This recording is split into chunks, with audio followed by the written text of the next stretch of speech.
atakaye hachoki, Waswahili wanasema na kichoka ameshapata. Sisi bado hatujapata, na baada ya hivyo hatujachoka kutafuta options zitakazotupa ubora ambao tumeuzoea. Siku kadhaa zilizopita tuliweza kutangaza wachezaji wetu wa Kitanzania ambao wana kiwango kikubwa na wameonyesha dhamira ya kutaka kukua. Tukawapa fursa. Kama tunavyosema, hii ni klabu ya wananchi na tuna kila sababu ya kutafuta vipaji vyenye uwezo na kuvipa nafasi. Baada ya kutoka hapo, tukaingia kwenye dirisha la kimataifa. Tukatangaza wachezaji kadhaa ambao wanatoka kwenye mataifa mbalimbali nje ya taifa letu la Tanzania.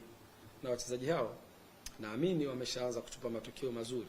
Tumekuwa na friendly match mbili, juzi na jana na leo.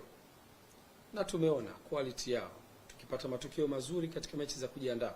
Kwetu sisi ni sehemu ya kujiandaa na kupima pia uwezo wa wachezaji hao wanawezaje kuingia katika mfumo mpya wa mwalimu, ambaye mwalimu huyo ni mpya pia, lakini ni mpya katika ardhi ya Tanzania, si mpya barani Afrika.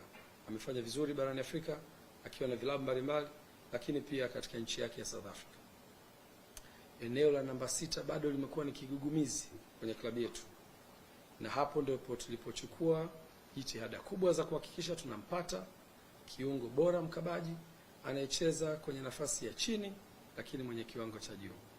Nichukue fursa hii sasa kumtambulisha Fredy Ngoma, a boy from Congo Brazzaville, taifa linalotambulika kama ni taifa maalum kabisa katikati mwa bara la Afrika lenye vipaji adimu. Amecheza katika vilabu mbalimbali katika taifa lake, na mwishoni wakati tunakumsajili umetoka kwenye club moja katika klabu zilizofanya vizuri sana barani Afrika katika mashindano ya CAF Confederations last year, akiwa amecheza almost mechi zote za mashindano hayo, ikiipelekea timu yake ya Olympic Safi kufika hatua ya nusu finali ya CAF Confederations Cup. Fredy Ngoma, one of the best midfielder katika ukanda huu wa Afrika, naamini atakuwa ni suluhisho la ugonjwa ambao tumekuwa nao.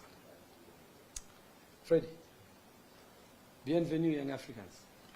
Asante sana. Now you know Swahili. Asante sana means thank you very much. Thank you. Merci beaucoup. Welcome to Young Africans. This is the club of the historical club in Tanzania.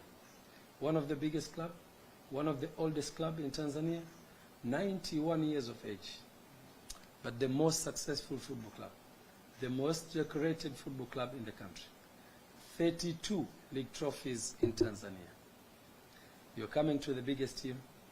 There's a lot of expectations from the fans, a lot of demands from the public, and I believe with your quality, you can take this team to the next level.